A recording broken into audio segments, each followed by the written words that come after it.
память Любови Петровны Стегуровой, которая недавно покинула нас. Олег передала нам песни своей мамы, которая жила у старом селе Дарниковского района. И одну из этих песен мы хотели вам проспевать. Ну і трошечки закрануть тему чарівництва. Тут говорилося про замови. У нас більше тема, напевно, буде про присушки, осушки, чари і так далі. У чим жінки розбиралися добре, щоб причарувати когось. Ну і одна з перших пісень – це «Циганка воришка». На той горі, на високой, цигани стояли, між гетими циганами, циганка воришка, між гетими циганами, циганка воришка. між тими циганами, Циганка воришка, вже дотеє циганочки, битая доріжка, вже дотеє циганочки,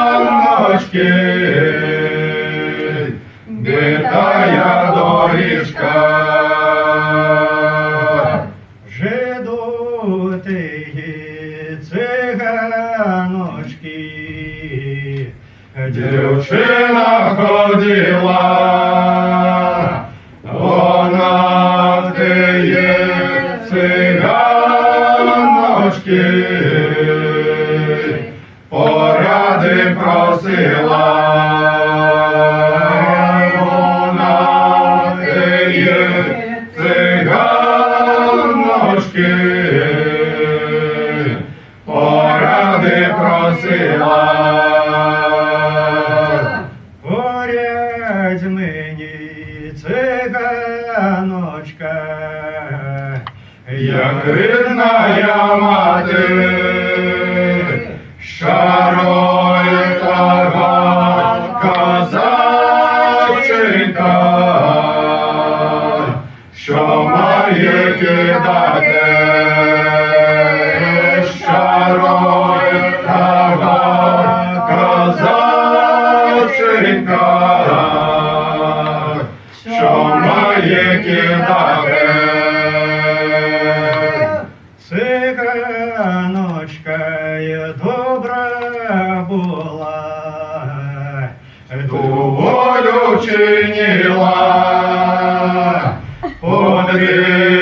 подрізала дівки косу,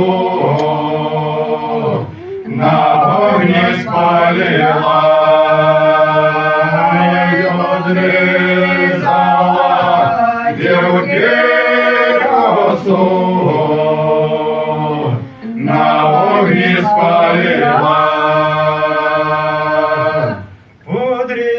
подрізала і дівки косу, На вогні спалила,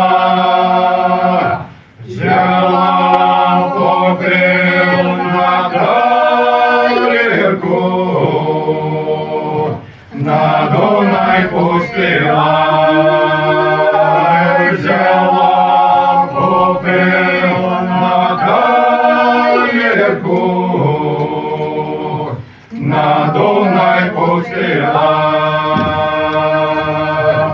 пливуть чари, пливуть чари, По тихим Дунаю молоденький козаченько помирає жаль. Молоденький козаченько помирає жаля.